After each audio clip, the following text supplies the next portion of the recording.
Hello, and welcome to another episode of the Culture Hour. My name is Shelley Smith, your culture curator. Today, I'm super excited to talk to a kindred soul.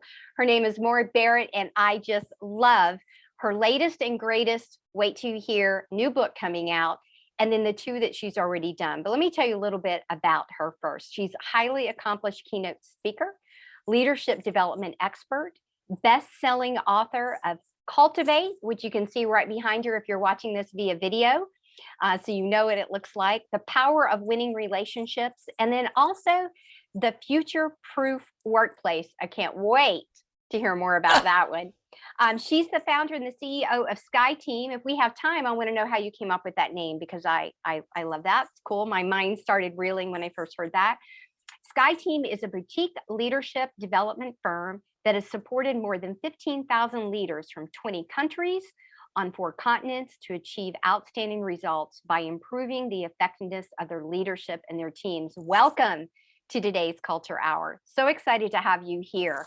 I love having conversations with kindred souls because we can go on and talk for days about what is happening in the world and all the things that we do for those that are listening and our clients and hopefully our future clients. And what there's not enough of is there's not enough of us in the world, because a lot of people need some help and support on the workplace culture, people to, be able to, throw their ideas or thoughts and where they're getting stuck. So I know you love serving your clients like I do. So what have I not told our listeners about you and your team before we dive into today's conversation? Well, I am told that I have the hint of an accent, which of course is hard for you to communicate on my behalf. But I am originally from the UK and lived here in Colorado since 2005. Though when I'm feeling a bit minxy and people say, well, where are you from? I say I'm from a little town just east of Texas. And then you can see the cogs whirring going, I don't think you're from Texas. And I'm going, no. But yeah, so I live here in Colorado. I'm passionate about the people side for successful organizations, teams, and careers. And when I'm not doing that, I'm the mother of 3 6-foot boys. And before COVID, I was a ballroom dancer and a bassoonist for a local symphony orchestra. Fascinating. So many fascinating things about you. I'm going to try really hard because my family members will mock me and tell them how I embarrass them not to try to do an English accent while we're on here, because I'll try not to embarrass myself. Yeah, I'm still trying to get over Dick Van Dyke in Mary Poppins, so we'll go with it. If you don't do an English accent, I won't try and do an American accent, and that will make both your listeners, or your listeners both, very happy.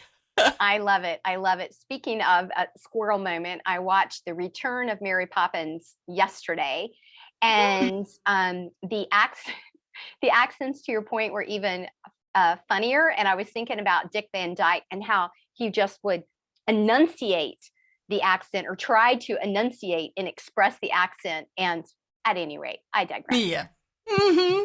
All right. Well, listen, speaking COVID, how can we not speak COVID?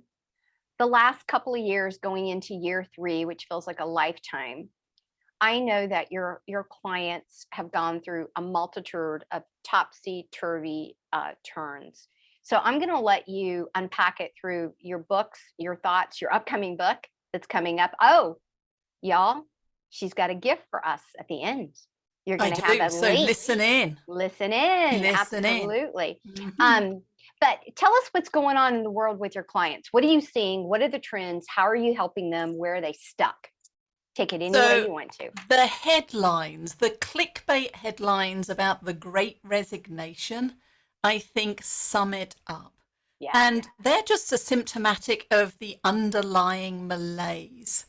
And what it is, I think of it more as the great recalibration. I mean, you and I were talking in the green room that the last 2 years of the pandemic feel like 24 hours and a lifetime all at the same time. And when we go back to March of last year, I remember March of last year. See, I'm already doing it. March 2020, I flew back from New York, and my team and I were on the road every week working with clients around the world. And March 1st of 2020, that stopped. And I think what happened then, because we didn't know any different, is that people were, it's like an emergency evacuation. Grab your bags, get your laptop, if you have one, and go home and work out how you're going to work from home. But don't worry, we'll be back in 2 weeks. And then it was, we'll be back after Memorial Day. We'll be back after Independence Day. Oh, we'll be back in the fall. And now here we are in 2 years later, kicking the can down the road. And so a lot of what I'm hearing from my clients that is now evidenced by the Great Resignation is that they have force fit how they did business in 3 dimensions into this little world of 2 dimensions and assumed that it's okay. But the reality is, for many people, they're juggling not just working on a rickety kitchen table and therefore getting a sore shoulder, etc. But I've now got 3 kids that need to be logged into online school at the same time and taking bandwidth, and they can't sit still for toffee. I've got an aged relative, in my case, 4,000 miles away in the UK. I'm not even able to travel to understand their healthcare, and so they're isolated. And you want me to focus. And for all of us, and I know for me, in that world of turn it upside down and shake it, in fact, working was the only thing I felt I could control. And so we ended up working longer. Instead of saving that 90-minute commute went bed, desk, bed, we added it to the beginning and end of the day. So we're getting more stressed, we're getting more anxious. And the only time you appear on video, Shelley, is when you're checking in on the project and what am I doing? And so the mistake leaders have been making is A, not thinking about the whole life and what else is happening behind the fancy backdrop, but also taking a few minutes at the beginning of each meeting to say, Shelley, how are you doing? Not what are you doing? How are you doing? And I have seen it. It's never too late. And this is the purpose of our conversation today, to start making deliberate choices around how you are going to role model and experience the culture of your organization or of your team, or the culture of what does it feel like for you and I to work together. And it happens one conversation at a time. So listen up, people. Now's the time to start these conversations if you're not having them already. I love so much about that. I actually recall a conversation I had this morning before the taping of this podcast, and a training that I had earlier today and yesterday, to the very core of what you just said, is it's not too late. So even if you've been trapped and hiding under your desk or your kitchen table, it's time to get out, regardless of what your title is, regardless of how many people that you are supporting. And I say reporting or supporting versus managing. I love that word, management, so constricting. But it's never too late, and you've got to get out and start with simple pieces to connect. I love that. My first book was called The Connection, and that means so much to me. And one of my favorite words is being deliberate and intentional, and you mentioned that. And then, of course, one of your books is Cultivate. And I absolutely believe in cultivation on many levels. So with that, take us into some additional tips that you've given your clients that are hiding under the table, that are still lost, that cannot figure out, how do I lean in? Because I'm an introvert. I'm so tired of hearing that. I don't care that you're an introvert. I mean, I do, but come on now that we know what we know, let's get beyond that. So how are you helping them further cultivate, and how are you helping them future-proof their workplace? So Cultivate, as you shared in the introduction, is all about the power of relationships at work. It's a team sport. So understanding who are my critical stakeholders, and are they allies, the people who've got my back no matter what, or are they adversaries, and am I worried about the knife in the back? And the whole point of that book and premise is that unless we're investing up front, I mean, it's easy to be an ally and a best friend at work, as Gallup would say in terms of the engagement data. It's when things like the pandemic happen, or when we're missing our goals, how easy is it to be an ally then? And if we're not making those investments early, it's going to be a lot harder when the proverbial hits the fan. And in my new book, You, Me, We, which is the sequel to Cultivate, we talk about how can you show up as an ally, as a best friend, not just to others, but as a best friend to yourself. And we've identified 5 component elements for what makes for a true ally, the leaders, the colleagues that all of us hopefully have had in our careers that we would jump at the chance to work with again. Well, this isn't about them. This is about helping me to be the colleague that you would want to work with again. And it goes back to your opening questions for me. Connection and compassion is the second of those 5 elements. And it means asking questions beyond the job title. Morag's written 3 books. She's a leadership expert.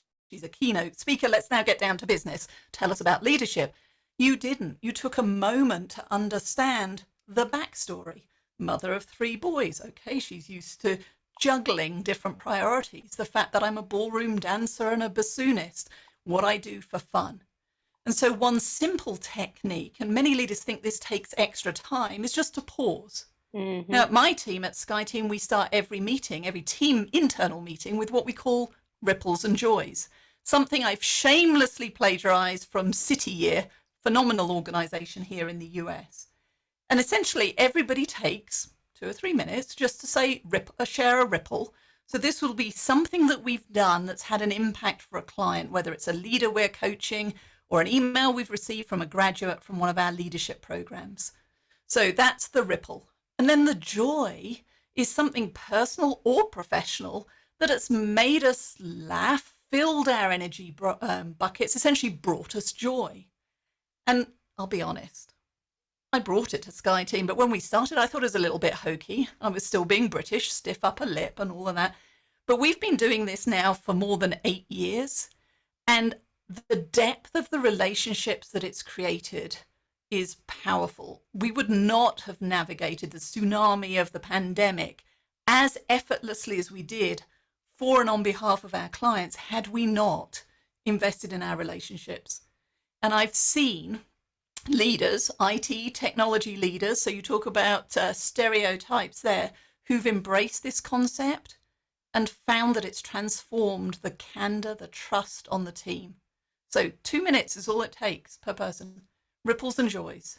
And you get to understand the human behind side. The camera. Yeah, I don't know where I first heard this this phrase, but I certainly have used it so many times myself. I wish I could give credit to, maybe you'll know, that we are humans first and employees second.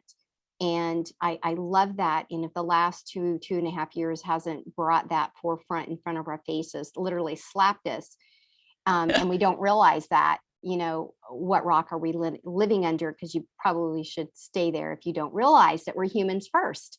Well, I think there are still leaders who are in denial. And I know in my first career, so another bit of my backstory, I spent 15 years in commercial finance, where it was very much buttoned up and buttoned down, leave your emotions at the door, very male-dominated environment where we were literally all about the numbers. Yeah. But that's why I pivoted into leadership development, because it became apparent to me if it was numbers and cash flow forecasts and, hey, I've got this great idea, then we'd all be rich and we'd all be successful.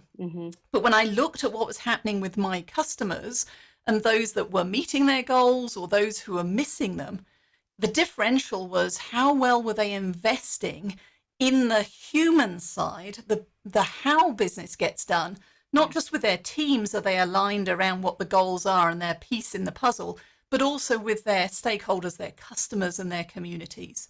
So to your point, Shelley, the human first, that's why I call my podcast People First. It is important. And thankfully, part of the future-proof workplace research, now in the 21st century, we are ready and willing to have that conversation in more places. There is still denial, as we've seen with the reactions to the pandemic and, of course, the subsequent headlines as people are losing talent or finding it hard to attract talent. Yeah, absolutely. Let's go back and help the listeners and viewers a little bit with what they might be thinking. And what I think they might be thinking is going back to doing the ripples and the joys. I've heard that stated, pains and gains in a variety of ways, but the concept is beautiful, right? It's easy to execute. The rub becomes, and I'm curious if you had the rub, and if so, how did you overcome it? Those that are uncomfortable sharing a ripple, those that are uncomfortable finding what their joy is. So how did you cultivate, to play on your words, how did you cultivate that to make that comfortable for people to do? And because I'm sure there were stages of people sharing and being open and vulnerable. Are there any lessons learned with your own team that you maybe share with the listeners today, but you also share with your clients? Yeah, so consistency. And this comes to the fifth element of an ally mindset, which is action and accountability. It's following through on what we say we're going to do. And I'm sure we can all relate. I mean, here we are in January recording this conversation. It is the month of New Year's resolutions and commitments. I'm going to work out daily. I'm only going to have one glass of wine. I'm only going to have half a cookie. And by now, halfway through the month, I'm sure many of those resolutions have gone. So two things. If you're doing a new workout, like introducing ripples and joys, stick with it for at least a month, whether you're doing it once a week, whatever, and then evaluate. Call it what you like to fit the culture of your organization, but do it. And then you're not imposing what people are revealing. Remember, I'm British. And in Cultivate, I talk about coaching a CFO. And at one point he says to me, I know you know so much about me. I knew about his problems at home. I knew about his challenges and insecurities at work. I mean, there was richness there. He said, but I know very little about you. He didn't know I had 3 6-foot boys. And so as I have learned to be more open, and this is the third element, courage and vulnerability, I've had to take a deep breath, because up until now, I have always thought to be an executive coach, I have to be, mask, perfect, have everything under control. So to show the cracks in the veneer is both vulnerability and courage and action, if I talk about Brene Brown. And surprisingly, the sky has not fallen in. So when you start doing something like ripples and joys, you let somebody else set the bar. Joy was, I had chocolate yesterday. A joy was my son popped round to say hello. And then over time, as their comfort and fitness level increases, then you're going to start getting to the lower level or more intense truth. And I'll give you an example. Another leader did a version of Ripples and Joys where they just asked for a 2-word check-in. They weren't going to discuss it. And so people in Zoom chat just type their 2 words. How are you feeling right now? And one of the leaders wrote imposter syndrome. And others wrote stressed, anxious. So later on, I was talking to those leaders individually. And here's what came out of that activity. One is, oh my goodness, it's not just me that's stressed and anxious. I saw it in others. So I'm not broken. It's normal. Now what am I going to do with or on my own to resolve it? Yeah. And with the imposter syndrome, when I had that conversation with that leader, again, opened up with all the different priorities, home, work, change, etc. Had they not typed it into the chat, that feeling would not have gone away. But they would have continued to experience it on their own. They would have felt further disconnected from the team, that nobody else cared, and gone into that downward spiral. Festered into something worse. Yes, stress or resignation or burnout. Now, the goal of these activities isn't that we need to fix everything.